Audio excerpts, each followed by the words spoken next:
It's a pleasure to welcome you to our 2025 A.J. Muste Memorial Lecture. My name is Roger Bauman. I teach sociology and peace and justice studies here at Hope College. I also serve as the director for our interdisciplinary peace and justice minor.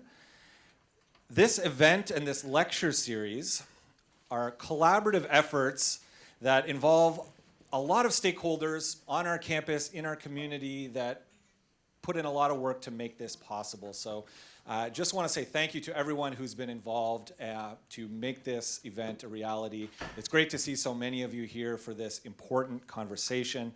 The lecture series that this is a part of was founded in 1985 by members of the Hope community, led by the late professor of biology, Don Cronkite, with the goal of establishing a series of events and lectures to celebrate the life and the accomplishments of the pacifist, the labor leader, the activist, and 1905 Hope College graduate, A.J. or Abraham Johannes Muste. 1985 marked the 100th anniversary of Muste's birth, and now we are into our 5th decade of putting on lectures under this initiative, and so it's great to see you all here for that again. Professor Cronkite hoped, as he put it, that this lecture series named after Muste might help to shape the life of the Hope College community, but it was not, he emphasized, meant to primarily be a lecture series about A.J. Muste, although sometimes it is, but rather a regular opportunity for this community to come together and to learn indirectly about Muste and perhaps about ourselves, as he put it, through engaging with broad themes in Muste's life and work, including topics related to labor, civil rights, and peace. These topical themes have evolved, but have always been chosen to inspire current generations to strive for peaceful solutions to widespread conflicts in the world. And tonight we have the opportunity to engage with a truly urgent topic of extraordinary moral significance. And that is to think about the tradition of radical Christian pacifism and social action that shaped Muste and that Muste helped to shape.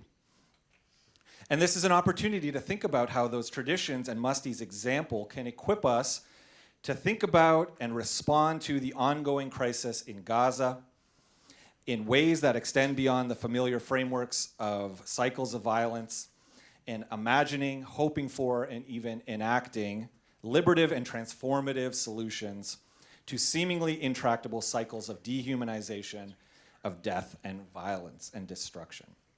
In a moment, I'm going to ask one of our peace and justice students, Lindsay Wisbiski, to come up and introduce our speaker, Ariel Gold. But first, I just want to take another minute to share briefly about some of the ways that you can get involved with our program, both the lecture series named after A.J. Muste and by extension, the Peace and Justice program here at Hope College. Whether you're a student, staff member, faculty, member of our community, supporter from afar, we would like to connect more with you.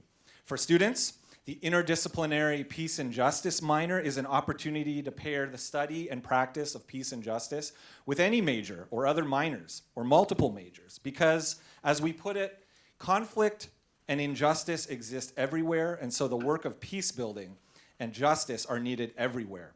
So interested students might consider taking the introductory course, IDS 296, which is offered every spring, including this coming spring as registration is coming up. You saw a slide as we were getting started on the screen about that, and if you have any questions about that or interest in that, you can get in touch with me. I'd love to talk with you. For others, please consider signing up for our mailing list. You can do that electronically through our website. For the Peace and Justice minor, there was a QR code on the screen before, and the QR code is out on the table. We also have a physical sign-up sheet for our mailing list. We send out occasional updates about events like this and other things of interest to our students and our community. So one of the ways that we'd like to get you involved is by just being in contact with you. And you've seen on the slides, too, that we have gifts available for those who want to partner with us financially. We have stickers and t-shirts as a token of our appreciation for gifts of various amounts, and you can donate online to help make events like this possible, to support our students in the work that they are doing with scholarships and other important support, for their work on campus, off campus, in the curriculum, outside of the curriculum, as they were pursuing this integrated peace and justice education as a minor in connection with their other majors. Our students are going to be, many of our students are around, and they were outside at the table out front by the entrance before, and they will hang out there afterwards. If you would like to meet them, they would love to meet you and talk more about our program, and you can find some literature there about our program, and it's another great way to connect with us by talking to our students. So, in a moment, I'm going to invite up Lindsay, but the last thing that I'll say before we turn it over to Lindsay is just a little word about our format for tonight. Our speaker, Ariel Gold, who we're very glad to have with us tonight to, again, talk about this urgent topic of concern for us that we really need to be talking about. Lindsay's going to introduce Ariel Gold, and then we'll hear for about 30 minutes for the main presentation, which is going to leave us plenty of time for conversation and questions. So we hope you'll stick around for that. So about 30 minutes in, we'll switch over to that. I will have this microphone, and I will come around so we'll raise hands, and I'll come around. Please wait for the microphone so that everyone is able to hear, including people who will be watching when we put this online and who are not here with us tonight. Everyone would love to hear your voice and hear your question clearly, so we'll pass this microphone around. And we, like I said, we should have plenty of time for questions and answers, and to make this a conversation and not just a one-way lecture. That's an important part of what we're up to here. So thanks again for being here. I'd like to welcome Lindsay up to the stage to take things from here, and we hope you enjoy what we have tonight.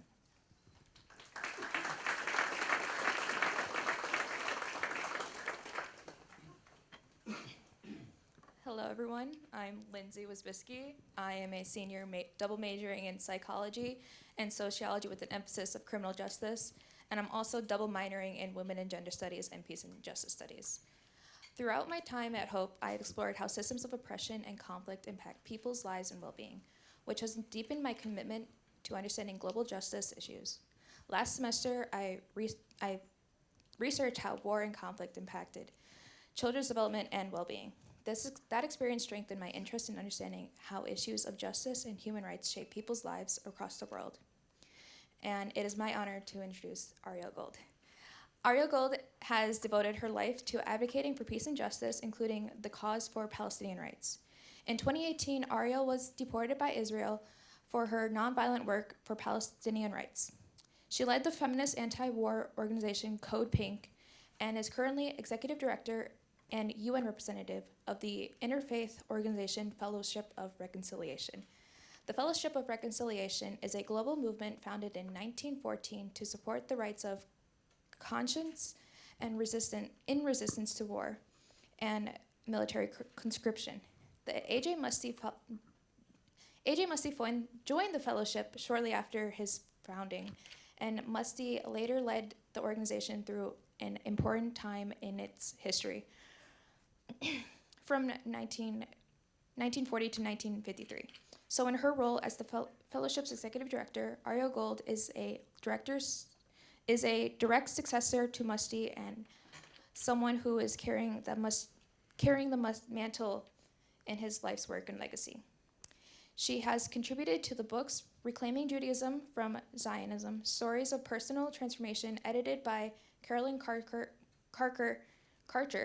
and Bayard Rustin, A Legacy of Protest and Politics, edited by Michael G. Long. She has been published in The Nation, Forward, Responsible, Statecraft, Miss Magazine, and more.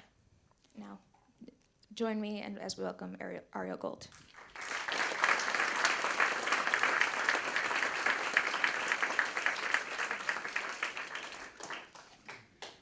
Okay. Thank you, everybody, for being here and for the wonderful welcome and introduction. I'm going to be talking today about the current state, which is rapidly evolving, of the war that's been going on for over 2 years now in Gaza. But I want to begin first with some background on A.J. Muste and some framing on the impact that he has had in social change and in the pacifist movement, and then apply that to the current situation that we're in. And so I'm going to do that with a little bit of background on the Fellowship of Reconciliation and the impact he had on that organization, because we'll give that framing.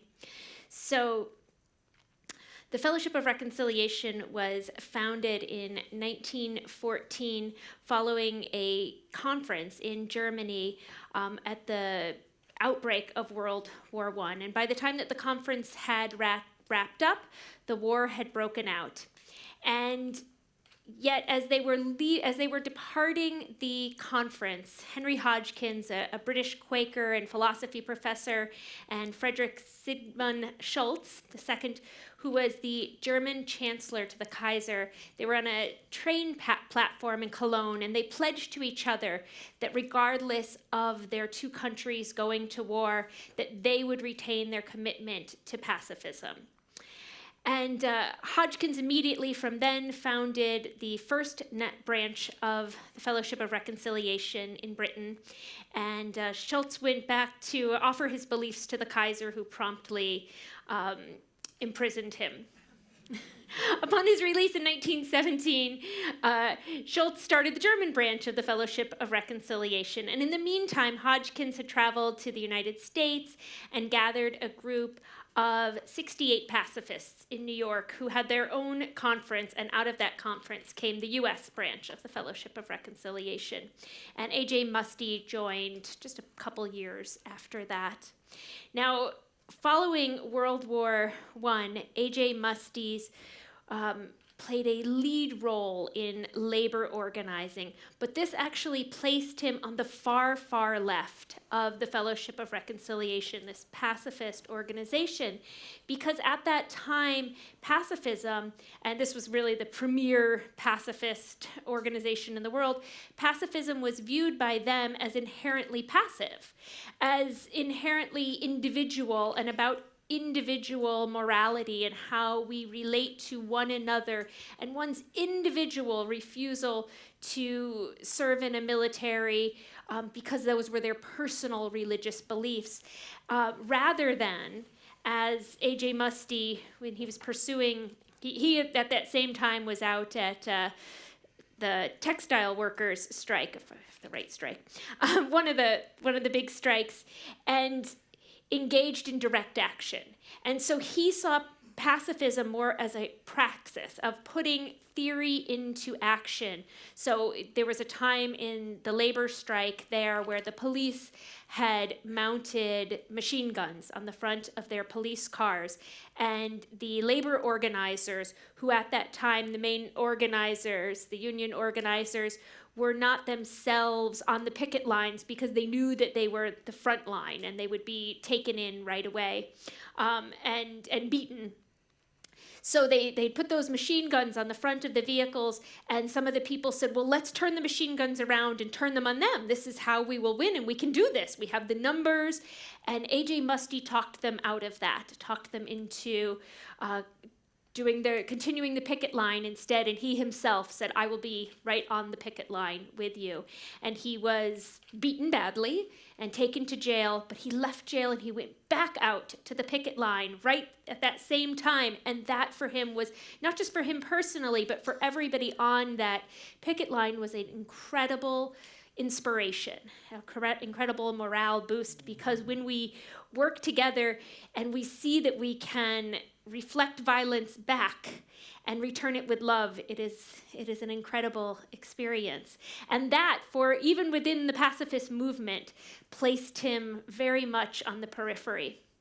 So he went on to lead Brookwood College, which was a labor college at the time, and within that he immediately he was always somebody who had a broader mind than a single issue. So labor was his issue, and yet he made sure that the college studied the organizing of women and of people of color and addressed racial discrimination. So always looking at an intersectional lens as a form of how we pursue liberation. So in the late 1920s, he was convinced that he became brought in by the communist and Trotskyist movement of the time, and he actually became convinced that coercion by force was the only way to gain justice for working people. So he spent a number of years organizing within communist labor movement, and he renounced at that time pacifism and Christianity as well, which he saw as tied so much to pacifism. However, in that time where he watched the fracturing of different parts of the movement and the cracks that can appear when you don't come from a place of morality underneath, a place of, in Judaism we say, B'Tselem Elohim, that all of us, every single one of us, are created in the image of God, and that to save a life is to save the world entire. So when you don't come from that moral center, you can get really caught up in infighting within a movement. And he became very disillusioned within that. And he was in Paris at a church. It was right as he had met Trotsky. And he had what he called a conversion back to Christianity and back to pacifism. And I bring this up to say that I'm a big fan of Muste, like a super fan of Muste, or as they called it back in the day, Musteites. And one of the things that I love about him is his willingness to be transparent about his process, right? His own heart, his own heartful involvement in that movement. It wasn't just tactic, right? It was, and he was able to talk about his own failures and then critique the work he had very successfully done within the framework of communism. And that is such a skill, because it is what reaches hearts and minds for real change. So he returned to the United States and reconverted to the church. And by 1940, the Fellowship of Reconciliation in the United States was in real utter disrepair. It was running out of funding, and it was running out of membership, and there was a lot of infighting about the meaning of pacifism and the commitment to pacifism and morality. And the board at the time decided to go kind of all or nothing, and they hired A.J. Muste to lead the organization and to give him a wide range with which to work. And he promptly moved into work on civil rights. And he did so in the midst of World War II, in a time when it was as unpopular as it could be, as it ever has been, to go against military conscription and against an impending war. But he used that time, and not because he was any sort of apologist for Hitler or didn't see the urgency of the rise of the Third Reich, but because he believes so deeply that the ends do not justify the means, and that it is only through the liberation of all of us and through building a better world together that we can have real success. So in his reconversion to Christianity, he saw his earlier experiences on the secular left as powerful examples of the limitations of a political action that neglects individual morality, that neglects faith, and that deep personal conviction. In his 1940 book, Nonviolent in an Aggressive World, that he wrote as the World War II was unfolding and the Third Reich was rising, he said that he argued against his former involvement in communism, arguing that the proletariat movement had correctly prophesied that men can live a good life, that men cannot live a good life under a bad system. But he also said that there was a critical mistake in that. It assumed that a good system would automatically produce good men, but it actually requires first he ended up saying, if you want new men, and if you want a revolution, you must be revolutionized. So it has to come first from the internal. And so within this, he had this deep commitment to Gandhian nonviolence, which he studied as well. And so he ended up hiring Bayard Rustin and James Lawson, and these civil rights icons, these giants that we know today, and becoming one of the main influences on Dr. King.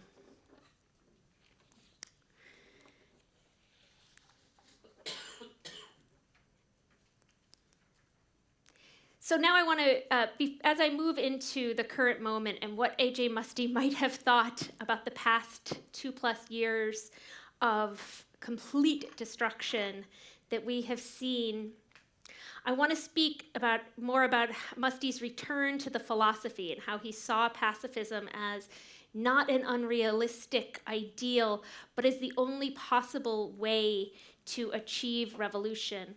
So Muste saw the failure of accepting violence. He saw the failure of the concept that violence would not be seen as desirable, but would be forced upon the oppressed because their oppressors would not yield power peacefully. And we hear this often, right? We hear that the only language they understand, we often hear Israel use this against the Palestinians, the only language these people understand is that of force. And so we must engage upon that. And you hear that in the reverse often as well, that the only language Israel understands is that of violence. And A.J. Muste would have disagreed with that from either direction, right? That it is about the human heart and the human condition, and not about that when you engage in violence, it reinforces itself. And we could see, so he foresaw as well at the outbreak of World War II, that even with Germany entirely defeated, which we did see, that militarism would rise even more, and that the next war would follow the last war, and that cycle of violence would continue, and in fact increase, as Audre Lorde so eloquently said, the master's tools will never dismantle the master's house. And he asserts that nonviolence must be first, that economic and social justice ultimately cannot come by means other than nonviolence, that the two are inherently intertwined, or that nonviolence begins at the basis of all. So within that, I want to talk a bit about the founding of Israel and the political Zionist movement. And I'll begin by saying that Zionism, as a political movement, and this is a movement that my family was involved in its early days, way before it was popular. But that Zionism did not begin as a Jewish movement, and it's often that's how it's framed today, political Zionism. But it actually began as a Western Christian movement in the 1800s. And it was the same Western Christianity that came up with Christian Zionism. And the goal of that was to bring the Jews back to the state of Israel so that the Armageddon can come, so that the Jews can either convert or die, and so that Jesus can return. It's the same Christian Zionism that we see today, and it's the same cause that saw the Spanish Inquisition and the expulsion of Jews from Spain.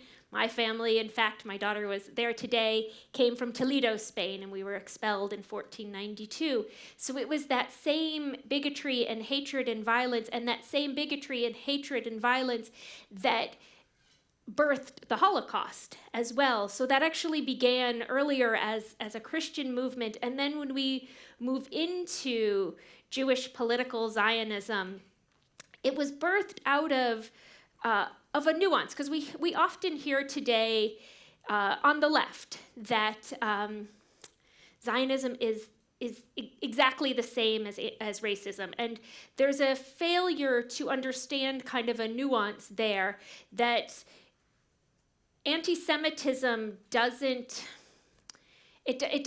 it doesn't equal this. It doesn't come in the same forms as other form of racism. And one of the unique things of anti-Semitism is that it is punching up, rather than being based on a theory of inferiority. It tells of a conspiracy, and of a conspiracy and a global cabal. And so it's a punching up there. And so it was actually Jewish Zionism came out of the anti-Semitic pogroms of Eastern Europe and deep, deep suffering.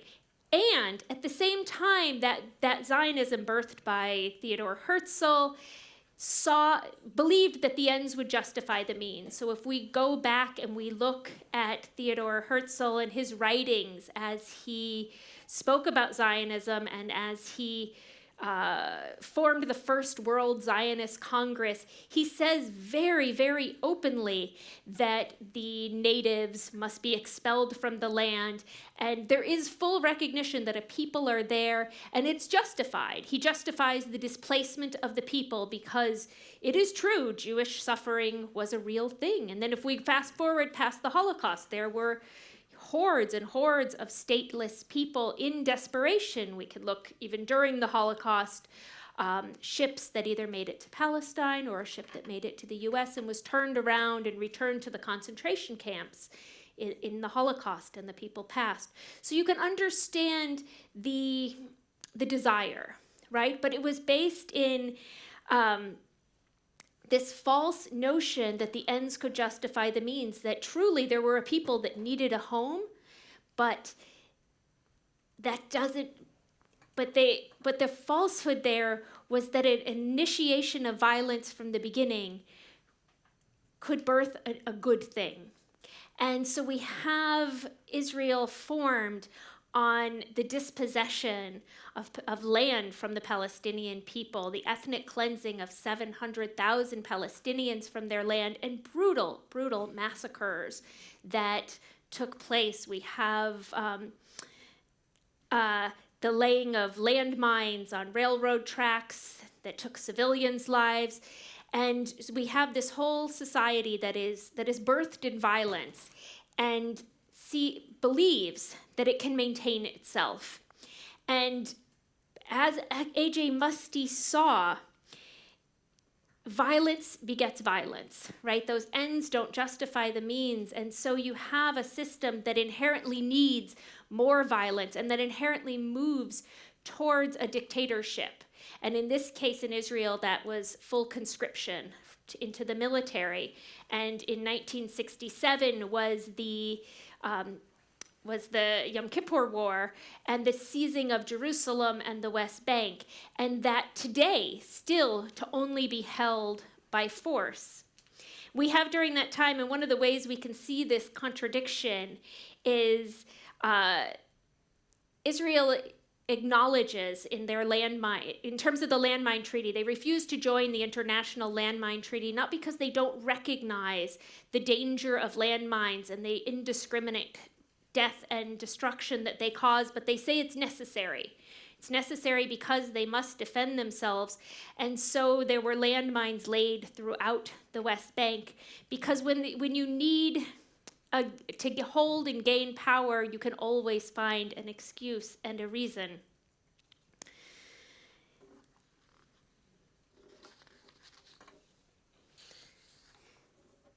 So we saw this state birthed out of colonial tools, and I imagine that we're all pretty kind of familiar with that here. So since 1967, I'm going to go back to 1948, and the removal of people from their lands. Those people are still waiting to go back to their homes.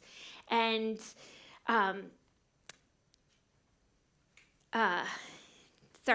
so one of the things that A.J. Muste would have seen as well is, if we look at, we're going to fast forward to October 7th, 2023, and there's a correct analysis that an oppressed people, what people were seeking on that day, it's understandable why they would carry out that action, why Hamas would carry out that action, and yet it reinforced that same acts of violence, and it was in itself suicidal. and we have seen that today. Because peace and safety are inherently unable to be obtained through bombs, through acts of terror, through walls and guns and armies. And perhaps there's, let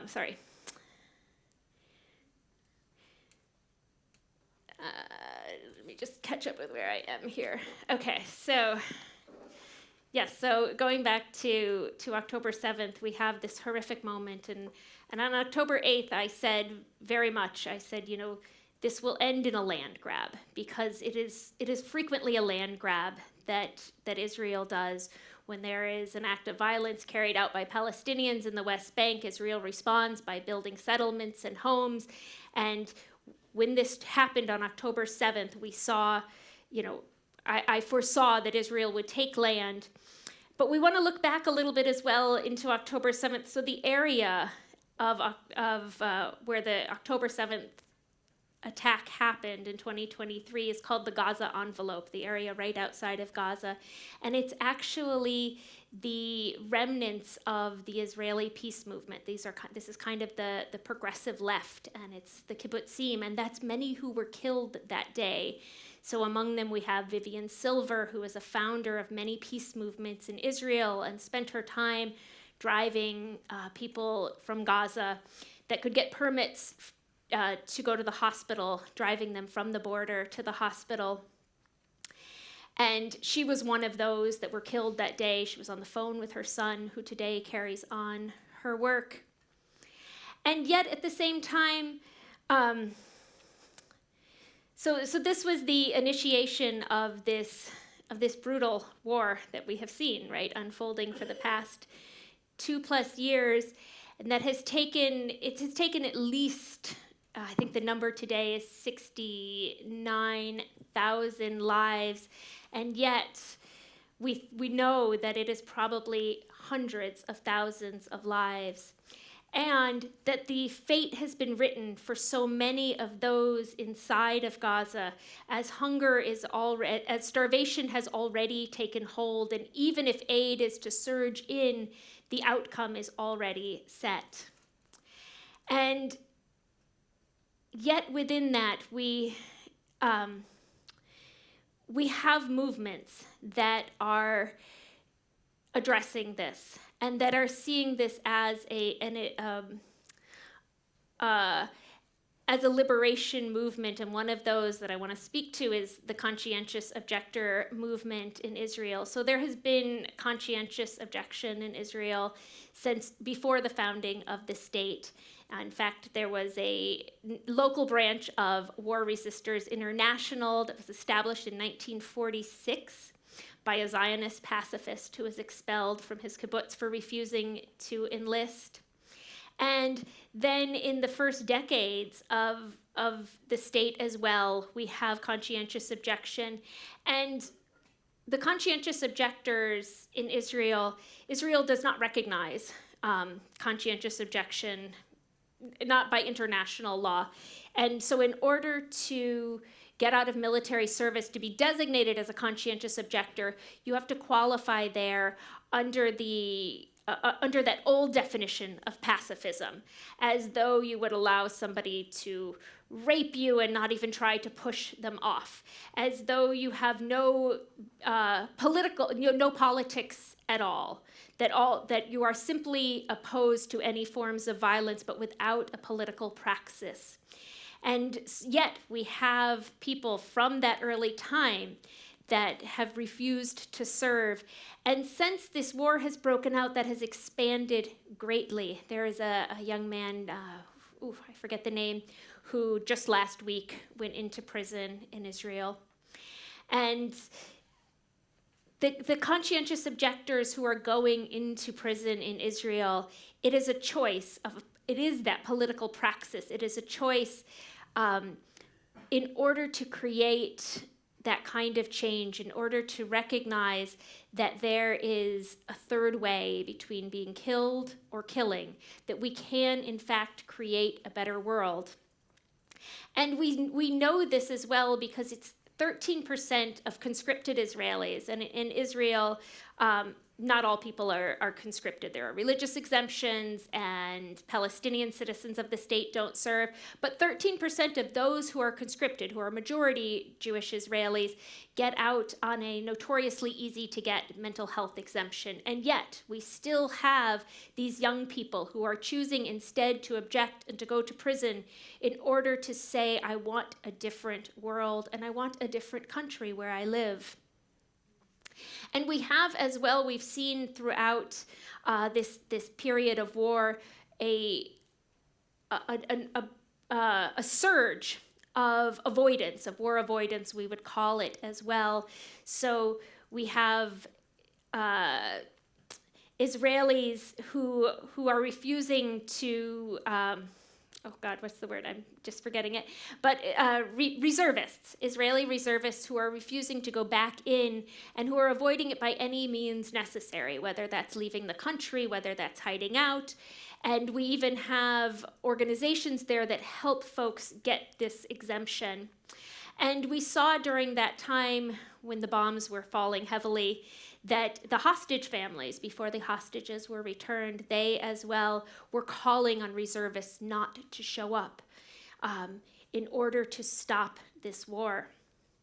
So now here we are, right? And we have this new, I don't call it a ceasefire because it's more, at best, it's a reduction of fire. It's also possibly just a pause, but at best it's a reduction of fire.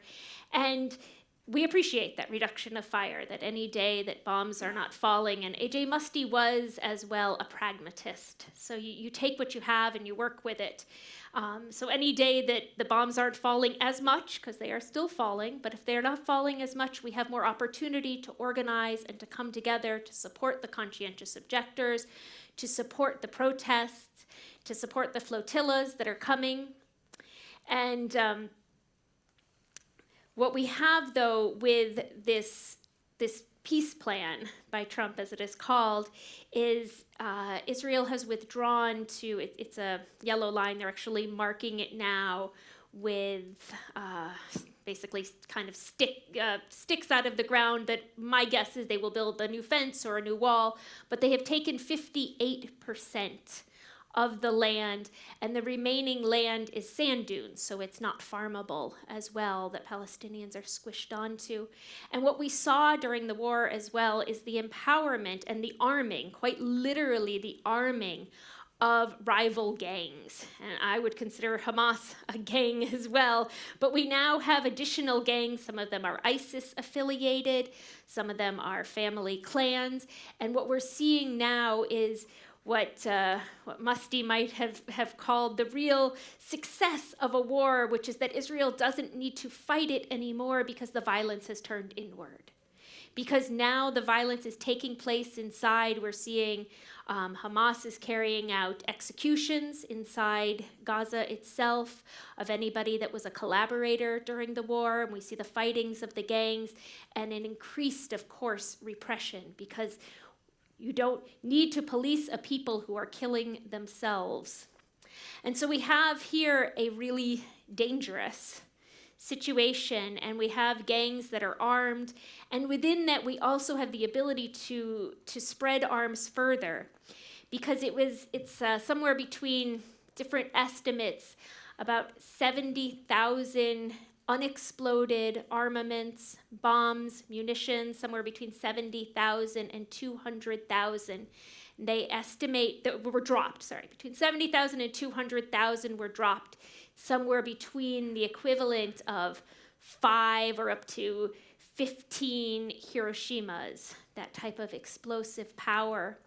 And among those weapons, only 10 or 20% of them do not explode. They're duds. They land on the ground, and they appear like toys, right? So on the same day that the hostages were released, that the Israeli hostages who had been held by Hamas were released, and thankfully, Baruch Hashem, reunited with their families, and that Palestinian hostages, I think there were about 2,000 of them that were released who had been taken by Israel since October 7th and held without charge. They too were released and returned to their families in buses to Ramallah and into Khan Yunis in Gaza. On that very same day, you have outside of Al-Shifa Hospital, in the proximity of Al-Shifa Hospital, you have 5 children looking to play in the rubble because, human life goes on and children play.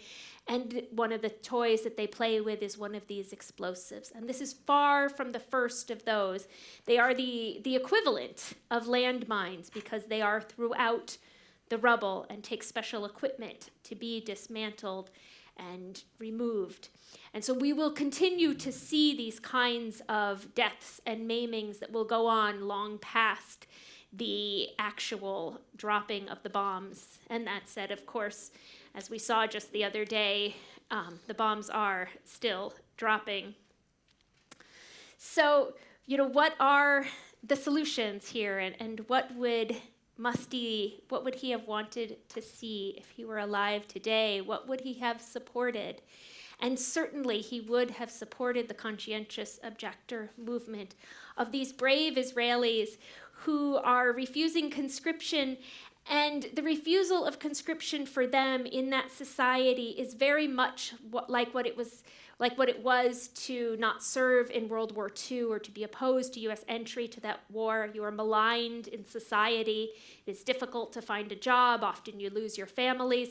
It is a difficult position to take, and yet they know that they must do this anyway.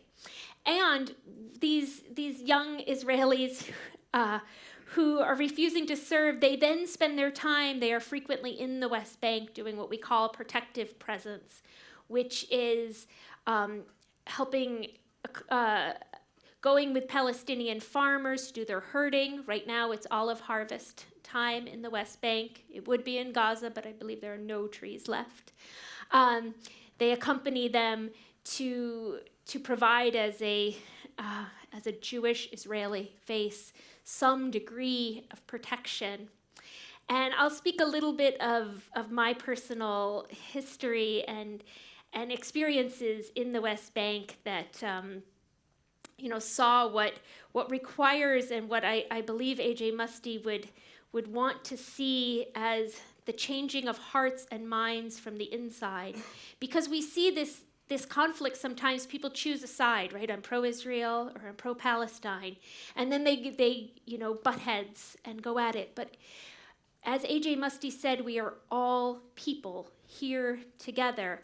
And it is only through real reconciliation with each other that we can find true safety. We say that Jewish safety is dependent on Palestinian justice and liberation. And Palestinian liberation, of course, is dependent as well on Jewish transformation from what has become such a militaristic society. So I grew up myself entirely secular, Jewish American, but entirely secular, and quite unaware of the history of the founding of the State of Israel and the Palestinian, they call it Nakba, the ethnic cleansing of Palestine that took place in 1948. And that was intentional, right? So we have Jewish community here in the United States that told the children in their Hebrew schools and in their summer camps, that Israel was founded as that Israel was a land without people for a people without land, for a people in need, which was true, there was a people in need, but it was certainly not a place without people. And so as I came to learn about that and came to learn about what had happened and the truth of that, and that we as American Jews had been very much lied to by our synagogues and by our teachers, I struggled really to understand this, and I was coming into embracing my religious faith as well as a Jew. And so I went for the first time to Palestine, and my first experience there, it was in Bethlehem, was getting off of the bus and immediately the area was engulfed in tear gas because some children were throwing rocks, and they were children. Like my children at that time were, I think, 12 and 14, and they were about the age of my children. And, so there was this, horrifically violent response. And it broke for me that idea that there could be a justification for this occupation and what it was imposed on Palestinians. And the idea that we as Jews were inherently good people and so couldn't carry out these kinds of acts. But that is the nature of war, that war replicates itself. And so a country that was founded by violence has had to upkeep that violence and has had to conscript, quite literally, all of its citizens into that violence. And that violence has only increased over time. I used to spend about a month or two out of the year living in the city of Hebron in the West Bank, which is considered the microcosm of the occupation. It's the most heavily occupied place in the West Bank, where you have, I think there's about 30 checkpoints throughout the city. And this one particular day, and I would live there working with Palestinian human rights defenders and Palestinian nonviolent youth to help them with media and awareness raising and help walk children to school because they have to go through checkpoints and see soldiers. And so this one particular Shabbat, I was there. And I was there with a Jewish friend of mine, and we were getting ready, her and I, to observe Shabbat. And there was we were at this nonviolence center, and down below it was a field that Palestinian children used to play soccer on, and so they were kicking a ball around. And quickly, a group of Israeli Jewish children, children of the settlements, came over and started hurling insults and kicking people. They were kicking me. They were little. Some of them were this big or this big. And so they were literally kicking me in the shins. And I quickly, scolded them, no, we don't do that, as children would do, as a mother myself. And when they didn't stop, I looked up to look for the parents or the babysitter or whoever to say, rein this in. And I saw that the parents were applauding. We're applauding and egging their children on. And that is the violence that reinforces itself. It's a system of hatred and inferiority. And that is a whole generation that is being raised that way. And likewise, we have here in Gaza, Hamas didn't invent itself out of the blue, right? It is hatred that breeds hatred, that breeds as well such desperation that young people would want to go into the kibbutzes on October 7th in 2023 and commit horrible acts of violence, to gun people down, to carry out sexual violence, which is part and parcel of all wars, right? And to see no other way out in this world than to do that, or to ram one's car into some soldiers, or strap a bomb to one's chest and go into a cafe. So it is that kind of hatred and desperation, and it doesn't get resolved by by rooting for a team, by declaring. And so I want to say with that, there's a failure on both of these sides to be able to have these civil conversations that allow us to see the humanity of each other, that allow us to see that it is all of us or none of us that live together, and it is all of us or none of us who are liberated in this. And we have partners in this. We have the Israeli conscientious objectors, and we have movements in Israel as well that Muste would want to support. There is, for example, an organization, Breaking the Silence, that is made up of Israeli veterans who serve in either Gaza or the West Bank, and after they leave their service, for whatever reason, with, of course, trauma and suicide rates and post-traumatic stress disorder among Israeli soldiers is, of course, through the roof. But they go and they collect those stories, and those people tell the truth on what happened, and they talk to youth before they go into service as well and say, we are here for you when you want to leave. We have the Refuser Solidarity Network that works to support Israelis who want to publicly object and go to prison instead, or to get out of it quietly or anonymously or however that is. They want to support them doing that. And we have here incredible organizations in the US as well that have formed just since October 7th, 2023, since this horror began to take place, this horror that is far from over. And I want to name a few of them that I believe Muste would want to be working with. So I want to name Christians for a Free Palestine, which is a movement that has evolved, and Mennonite Action. They work very closely together, and they see as well, like Muste did, a real intersectionality that we must be not just for Palestinian rights, but we must protect the least of us, right? So that's our LGBTQ plus community under attack, that is working for racial justice, and that is seeing that all of these issues, that is working to eliminate the rise of anti-Semitism that we have going on here, to see all of these issues together as connected, and to know that true liberation will require that kind of transformation.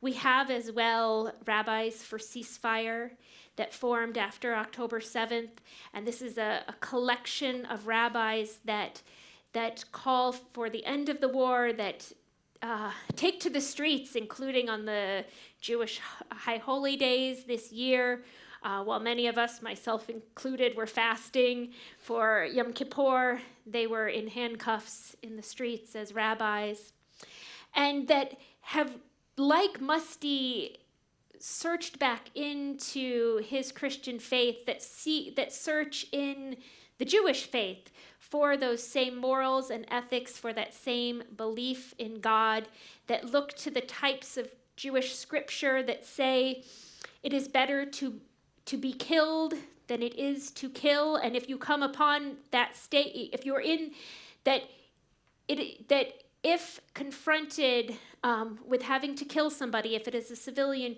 it is better to die, and you must, in fact, die yourself. And it's said within that who is to say that your blood is redder than theirs? So we have as well these organizations. We have movement in Congress. We have the Block the Bombs Act, which is legislation for the first time. So while we have seen things unfolding like never before, and U.S. support for this, we also have the first time, and that we wouldn't have imagined 10 years ago, to have members of Congress calling for weapons to be stopped to Israel. And to know that a weapons embargo, that ending the bombs is the only way to achieve peace. As a friend of mine says, better the pains of peace than the agonies of war. Because it is not a simple process, and there is not a simple solution to what we have there today and whatever will come next in Gaza. But I want to end with lessons from the Holocaust as a Jewish person.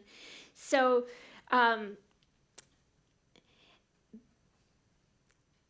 we can say there are many ways to respond. There are two ways to respond to the lessons taught to us by the Holocaust. We can say no one is a true ally, and we must be concerned only with our own protection. And this is the route that the state of Israel has taken, and says that is the case for all Jews, that it is only by the gun or by the sword in olden times that we can find our protection. We can do that, and because we can do that and say that we will never find common cause, that no one else will ever try to protect us, or we can build a common movement together of solidarity of those who are oppressed in so many countries, as we watch fascism rise, not just here in the United States right now, but across Europe and across the world. We can know that we find our safety with each other, and that it is in that like-mindedness that we bring ourselves together. And so we can say, never again for anyone, and never again for anyone right now means never again for the Palestinians. And so as we commit ourselves to that, we bring our ancestors, and we bring the pain that has been from the past to a better world in the present. And so with that, I want to move to questions.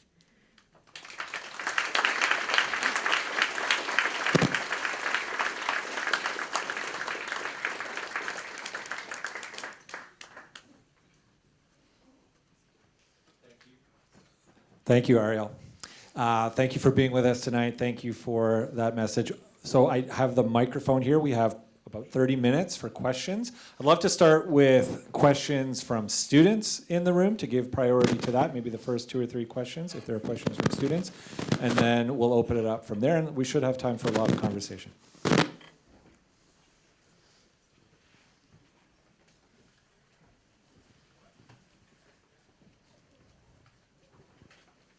Hello, thank you for your talk. It was very informative. I appreciated that. Thank you for your time of coming out here. My name is Christian, and I had a question. A lot of people that you talked about that had a lot of change devoted their life to this. As a student, I have many friends, many people that I know.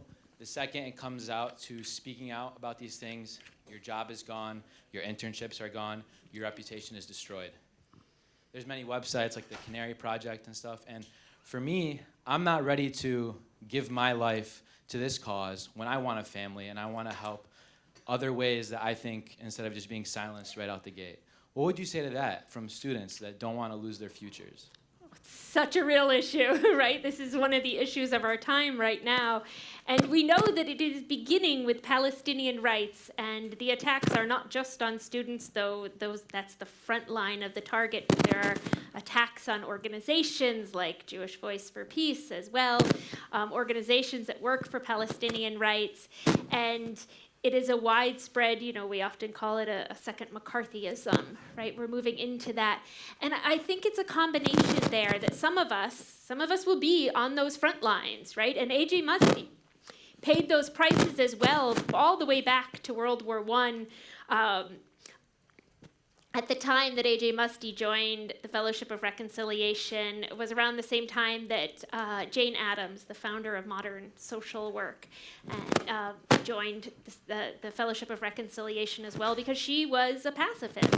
And at the public speeches that she gave against the war, she was booed by her own audiences, and maligned heavily, and later went on to win the Nobel Prize. So there are some of us that will take that role, and there are others that, I'm going to see if this gets better. There are others that can take the role of support, because there are a lot of other ways to support this movement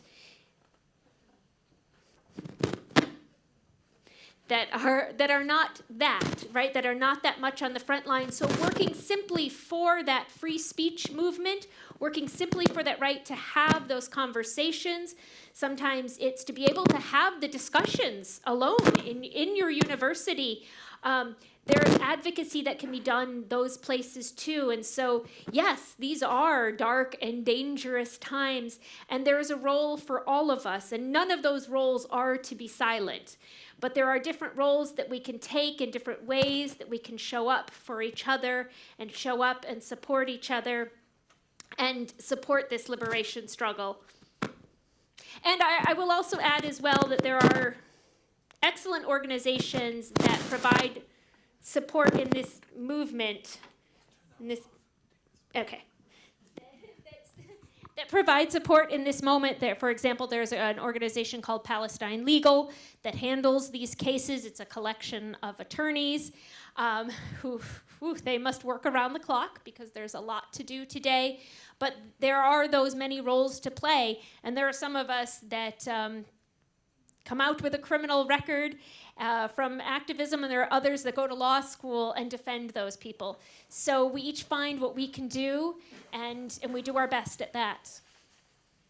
And sometimes those as well are conversations that one can have among their friends and among their families, those difficult and painful conversations, and yet to have them as a civil conversation. I was in Israel over the summer, so I was deported and banned in 2018.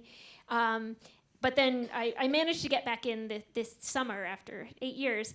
And I was there. My son was graduating from a university there. He had gone to college there. And I was spending time with a friend of his who had the complete opposite political views as me. It was in the days leading up to the war between Israel and Iran. And he and I were debating whether Israel should bomb Iran. And he thought that they should. That was the only way to stay safe in his view. And I was arguing that that wouldn't provide safety, and there's an endless cycle of war. And we went on for about an hour, and he says to me at the end, he said to me, "Do you feel like you failed because you didn't convince me at all? You didn't bring me over to your point of view?" And I said, "No, quite the opposite. What we accomplished here is what is diplomacy. We had a civil conversation, and I understood why you felt the way that you did and where you were coming from. And I venture to guess that you did so with me too." And he said, "Yes." And I said, "Well, that for me is a larger success than simply forcing you over to my opinion by berating you." So there are also those conversations that we can have, and we can learn how to have them in ways that we recognize each other's humanity even when we disagree. And I'll give for an example of that. So one of the things that I spoke about earlier is that my family were early supporters of Zionism. Back in the beginning of the 1900s, we raised money for the founding of the state.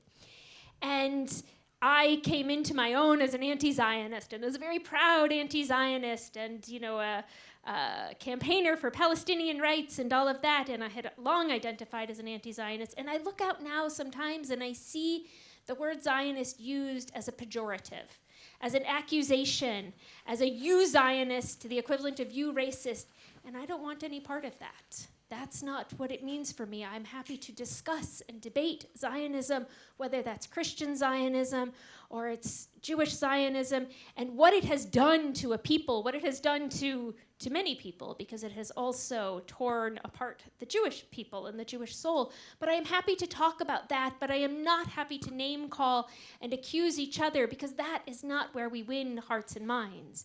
Right? So we need to be able to have, and college campuses are one of the main places to have that, to have civil debate and conversation. And that is how we move people along as well. And you see that taking place in Jewish American community today, which has seen what I would call an earthquake. The young Jewish, this current generation has rejected the Zionist narrative that they were told, and has come out in support of Palestinian rights. And you see Jewish public opinion shifting day by day. For example, I think it's 38% of Jews in New York City that are Jews in support of and plan to be voting for Mamdani to be mayor. And if we look at the youth of that, I believe it's around 60 or 70%. So we see this happening rapidly. And yet, we as American Jews, as this happens, we still have to get together for Passover dinner or Rosh Hashanah dinner recently with our loved ones, with our family members who may not be where we are yet. Right? And so we can learn how to have those conversations and how to find where we agree, because ultimately we agree more than we disagree.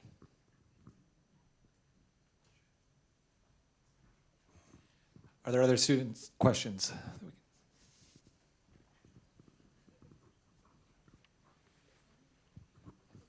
Hi. I was just kind of wondering on your perspective on how to approach dignifying long-term sustainable peace building with also a sense of urgency as lives are being lost. Like, how do you reconcile sort of those two sides of the coin, I guess?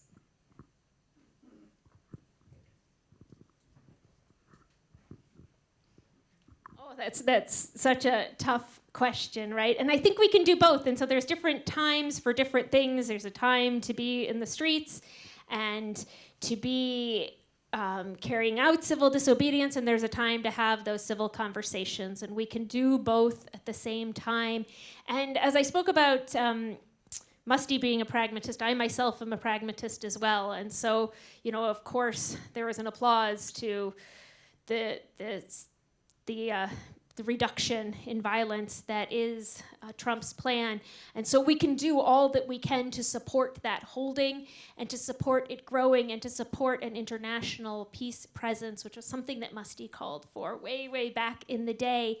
And we can recognize as well that US troops have now been deployed to Israel. There's about 200 of them.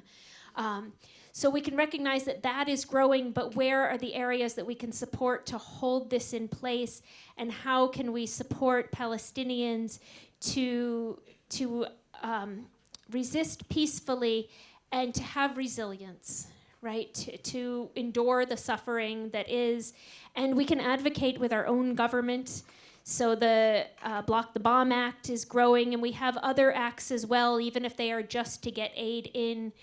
We can look for those commonalities. We have seen among Jewish institutions which have not come along yet, have not changed yet along with Jewish public opinion.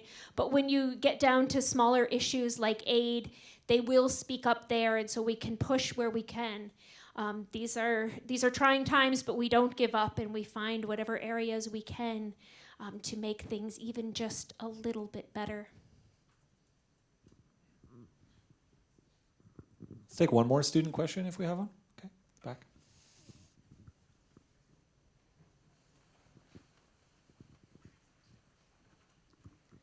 So, considering that through this diplomacy, as well as like your example with, an Israeli friend, I think it was, back when the thing with Iran happened, and considering that like the views of American Jews have shifted towards like Zionism and all that, but considering that younger generations in Israel are being raised with this ideology and like to hate Palestinians, how do you think they could be like pushed to actually question these views? Because like considering that this hate is being perpetrated even like in close circles, like you said in your example, I feel like it's extremely difficult to do so. So how exactly?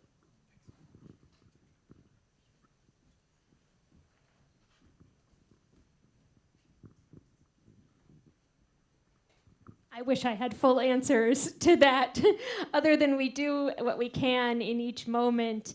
And one of the things that I love about Muste is that reaching into our faith and our religion to find those commonalities, whether it is following the actual words of Jesus, as my friend Shane Claiborne, who runs Red Letter Christians, pulls out the actual words of Jesus, which are ones of love and peace, or it's Judaism looking at the commandments to love the stranger, and we can continue to work with those and to find, I guess it's small victories, right?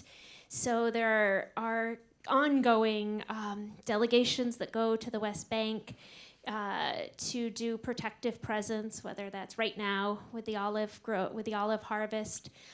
You have a number of groups that go there, and if anybody is interested in finding out information on how, even during a winter break, to go and be part of that, we can participate in those ways, and we can do those little pieces and try to reach each other.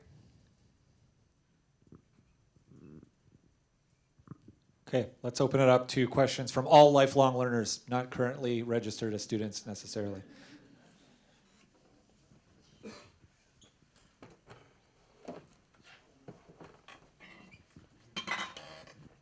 Thanks so much. I wanted to ask a little bit more about civility in a more broad context. So I'm a couples and family therapist by trade. And when I'm working with reactive couples, the literature tells us that dehumanization, right, is when couples therapy is contraindicated. When there's active abuse, couples therapy is contraindicated. I'm curious, in kind of your understanding of civility, what is the role of the marginalized person more broadly, not just in this conversation, but I'm thinking about people of color, right, who are seen and called dogs and animals. I'm thinking about queer people, right, who have been called cancers and abominations. what is the role for the marginalized person in a conversation around civility? So as a couples and family therapist, I would never tell, you know, a spouse who's actively being abused and denigrated that they need to be more civil. But I'm curious more broadly, how do we think about this in the broader movement for peace work?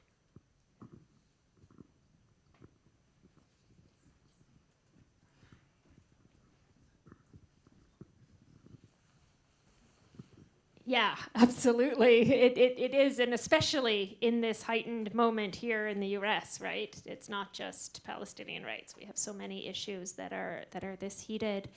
And certainly, it is not the responsibility of the oppressed, of the marginalized, to educate their oppressor, and yet sometimes that is necessary. And what we see, so what we call for sometimes, which is work that Jewish Americans do, is that it is those with privilege, and it is, you know, my job to work with the Jewish community, and it is the job of myself again as a white person to work on racial justice within the white community, and for men to work within feminist communities to educate against around domestic violence against women and so on. And, you know, of course we know that it is not the job of the marginalized, and yet we all want to nurture that type of patience because of the necessity of, and the urgency of this moment to have that patience to try to bring about that kind of change.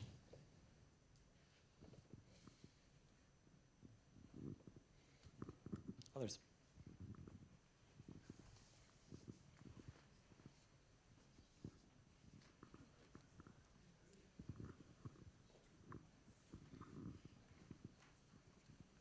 Thank you, Ariel, for this terrific talk. I was taught that that a reasonable expectation for the resolution of violent conflict is likely to be proportional to the time it took for that violent conflict to build. What hope can you, what wisdom can you give us to guide our hopes for a resolution of the violent conflict in Israel-Palestine?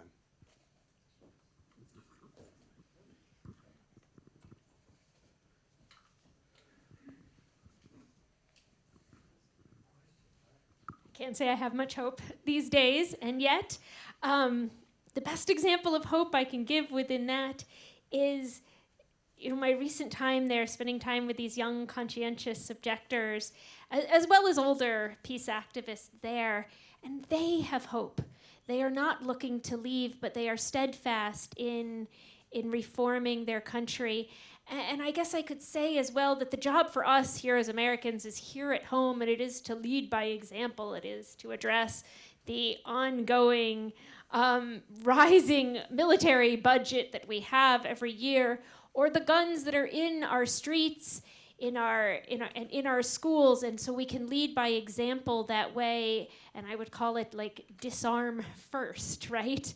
In terms of Israel-Palestine, whew, these are some tough, you know, times ahead, likely, and I worry both for the Palestinians as well as the fate of the Jewish people, both psychologically and physically, as violence and hatred only amps up there. And yet I know that we keep doing this work because we have to have that optimism. We have to remember that that is the work of God, and that the arc of the universe bends towards justice, and so we have to go sometimes perhaps on faith alone. And I think A.J. Muste did that back in the day with World War II as well, that sometimes we have to search, and that's one of the advantages of coming at this work from a deep faith perspective rather than simply coming at it from nonviolence as a tactic, right? If we see nonviolence just as a tactic, it is quite easy to give up quickly and say, well, that has failed. And I've heard that many times, right? I've heard that with, well, Hamas had to carry out October 7th and there had to be violence because they tried nonviolence and it didn't work. And I think, tried nonviolence and it didn't work. The state of Israel's only been around about 70 years. That alone is not a long time for that.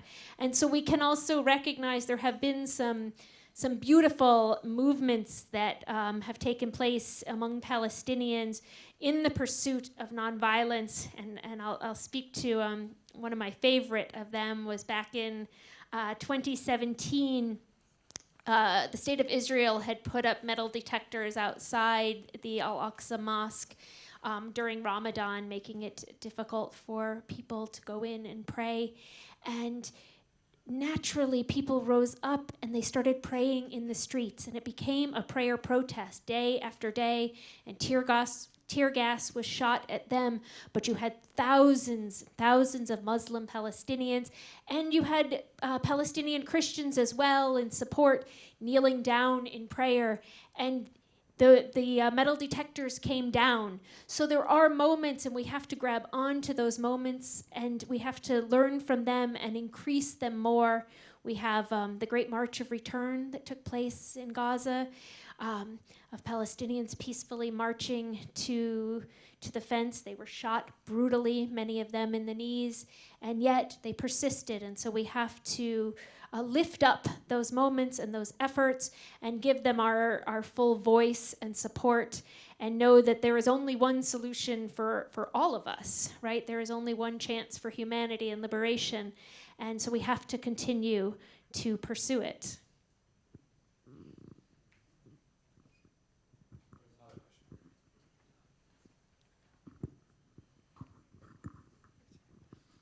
Hi, thanks so much for your talk this evening. My name is Claire, and I'm originally from Northern Ireland, and I'm still engaged in some peace building work there. Something that's really felt very uncomfortable for me as I watched the beginning of the current peace process in Israel and Palestine is Hamas and their exclusion from the conversation. And I can't imagine with our own peace process in Northern Ireland if the IRA or Sinn Féin, well, they were excluded for a long time, and it didn't work. And I'd be really curious to hear your perspective about how Hamas is already being engaged in this process, or if you think that there's a path for them to engage in a way that would hopefully lead to more lasting peace.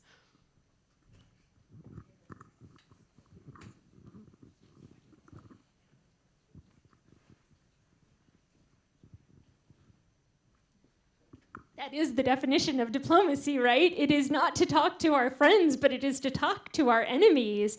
And I'll qualify by saying I am no fan or no excuser of Hamas or Hamas's actions. They are an incredibly repressive, violent regime.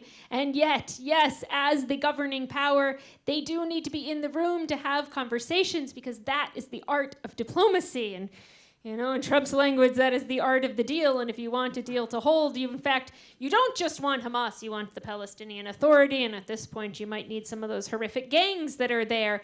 But you need to involve everybody in that.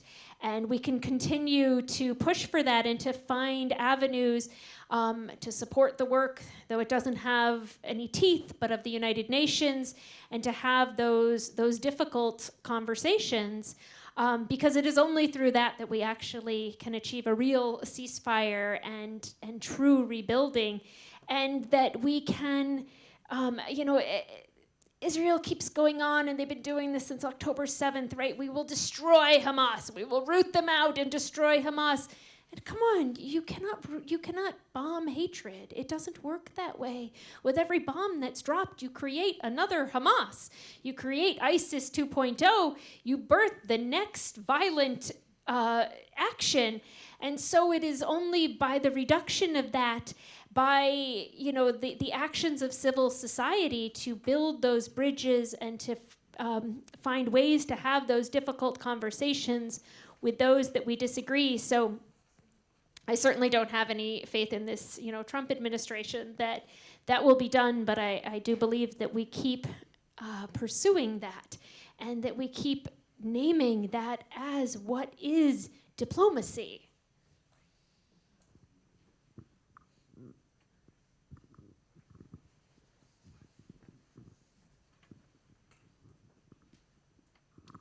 Ariel Gold, you are modeling the spirit of A.J. Muste, and I thank you for it. You could be my granddaughter.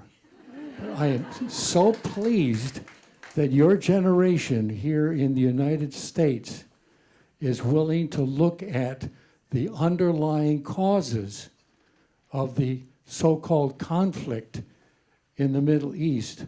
Your brothers and sisters and our brothers and sisters Palestinians we are praying will come to understand exactly what you have articulated. Violence is not the way to go forward. We are so disappointed in what Hamas did, understanding why the kettle, you put the cover on the boiling pot and it only lasts so long and it will explode. Many of us were saying it's going to happen again, and it did. And I think it put the peace process, so-called peace process, back another generation or two. So we continue with you and the Fellowship of Reconciliation to stand with those who are saying violence is not the way forward. Thank you for you and for your generation, for Voices of Jewish Voices for Peace, for breaking the silence, and all those who are working for reconciliation and resolution. Thank you, Ariel Gold.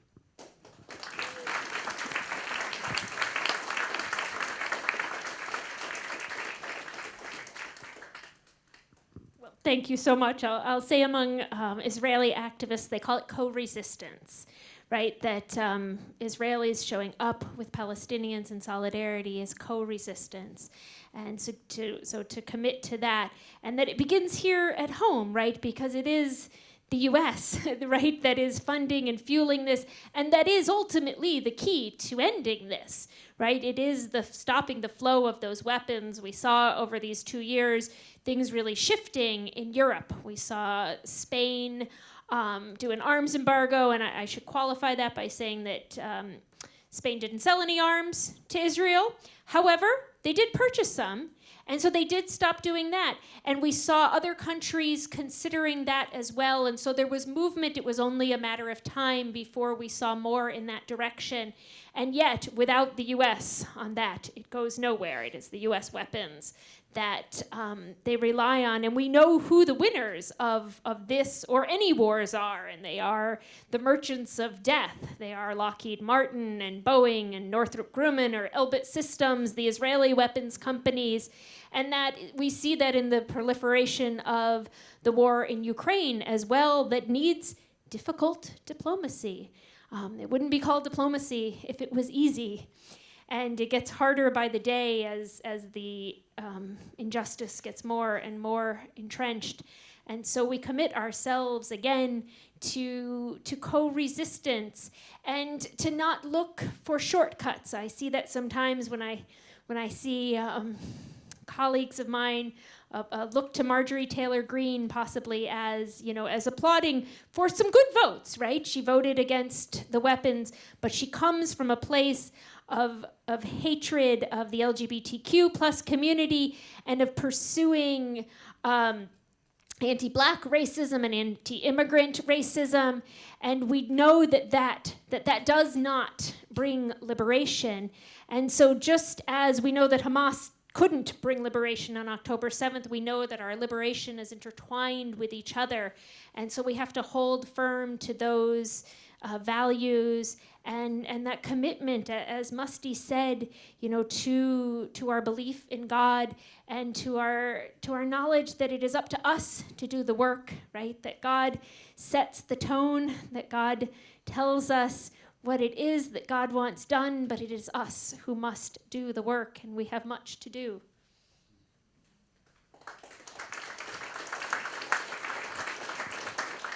We have time for one more question.